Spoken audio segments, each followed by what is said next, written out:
Hello everyone, how are you? Hoje nós vamos estudar os indefinidos ou indefinite em inglês. Então depois da vinheta, vamos continuar os nossos estudos de língua inglesa.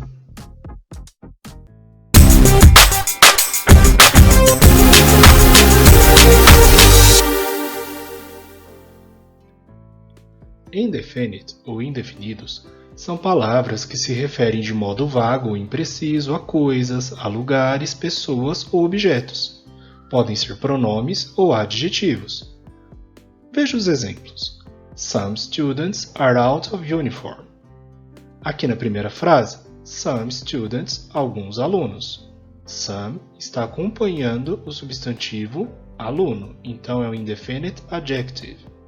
Na segunda, some need to buy it. A palavra some substitui a palavra students, então é o indefinite pronoun.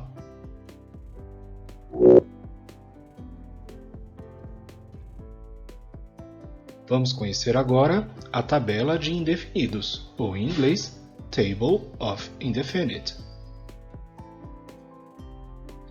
A tabela de pronomes indefinidos em inglês é muito simples.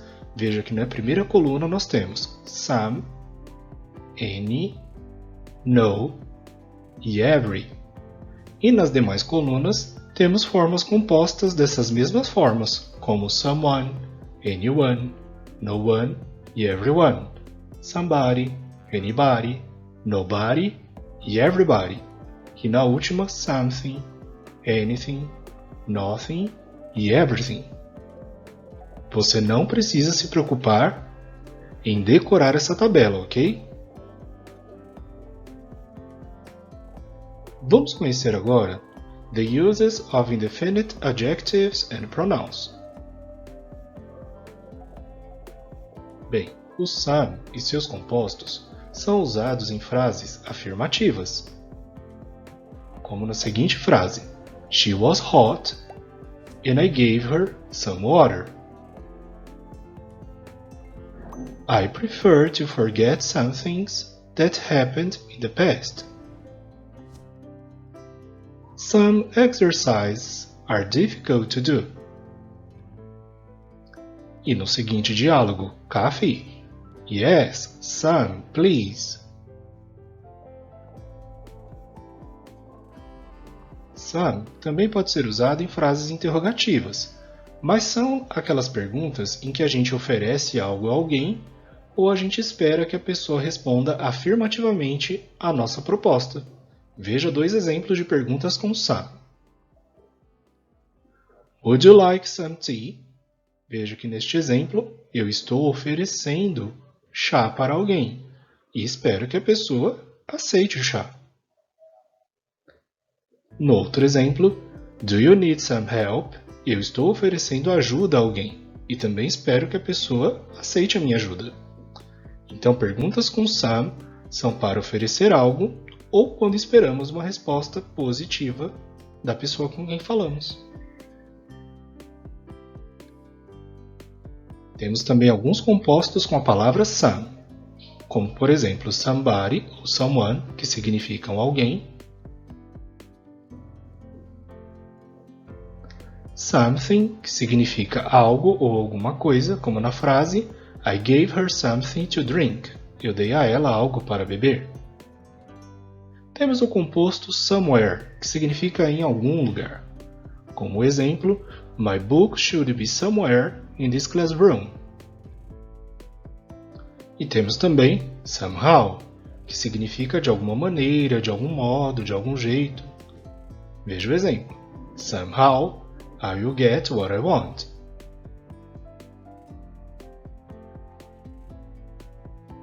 Já o pronome any e os seus compostos são usados em frases interrogativas e negativas.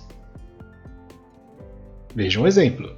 Do you have any talent for dance? I haven't got any money on me today. Veja que no primeiro caso temos uma interrogativa e no segundo caso temos uma negativa. Mais um exemplo de negativa formado com a palavra never. I never met any Irishman. Nas frases afirmativas e condicionais, any pode significar qualquer. Veja um caso. If you have any doubt, ask me. Take any book you need. You can have any profession you want. Veja que nesses casos, a palavra any significa qualquer.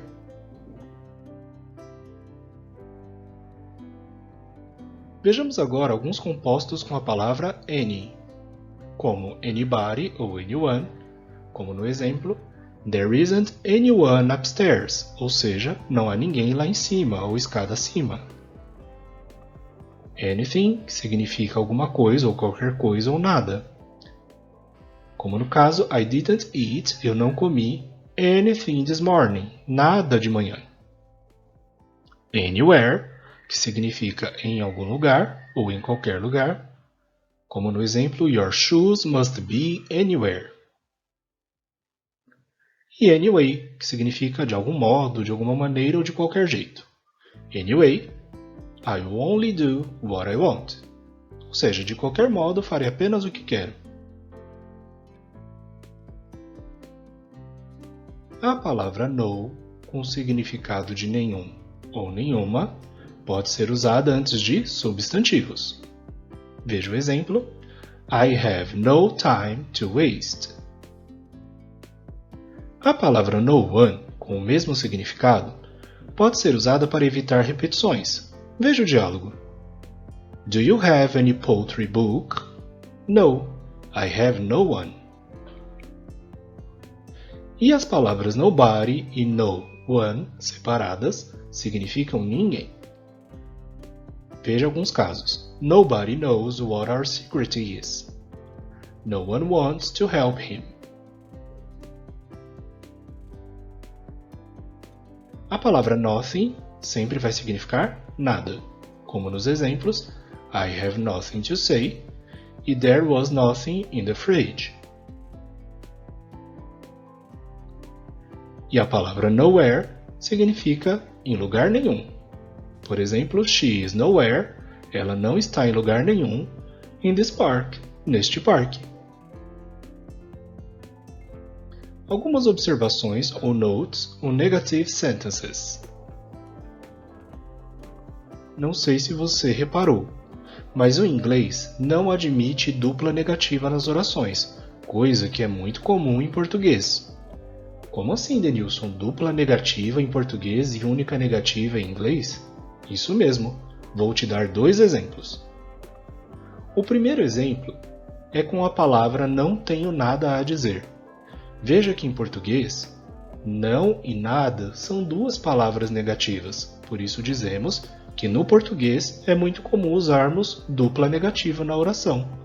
Já em inglês, se eu for traduzir essa frase, ou eu vou usar a negativa no pronome, como no exemplo I have nothing to say, ou eu vou colocar a negativa no verbo I don't have anything to say. Outro exemplo, não há nenhum teatro na cidade. Novamente, temos dupla negativa em português, com a palavra não e com a palavra nenhum. Não há nenhum teatro. Em inglês, ou eu coloco a negativa antes do substantivo There is no theater in the city, ou eu coloco a negativa no verbo There isn't any theater in the city. Então, resumindo, no inglês não temos dupla negativa, só temos a negação ou no verbo ou com um pronome, diferente do que acontece em português. Agora que conhecemos os indefinite em inglês, vamos fazer uma breve revisão. Lembrando que indefinite são palavras que se referem a coisas, lugares, pessoas ou objetos de modo vago. Essas palavras possuem várias formas compostas, como something, anyone, nobody e muitas outras. Você se lembra de algumas? E vimos por último que em inglês não se pode usar o duplo negativo como no português, por isso que existem as formas compostas no one, nobody, nothing. e as formas anyone, anybody ou anything. Se você tiver mais alguma dúvida, precisar de algum esclarecimento, deixe nos comentários para que nós possamos conversar e assim aumentarmos o nosso conhecimento sobre indefinite. E aí no nosso próximo vídeo vamos continuar falando sobre a gramática de língua inglesa e abordaremos os determinantes, que em inglês são chamados de quantifiers. Espero que você esteja gostando dos nossos vídeos, se inscreva no nosso canal e possa conversar com a gente sobre suas dúvidas, sobre outras propostas, para que possamos continuar aprimorando o nosso trabalho. Então, bons estudos, sucesso e até o próximo vídeo!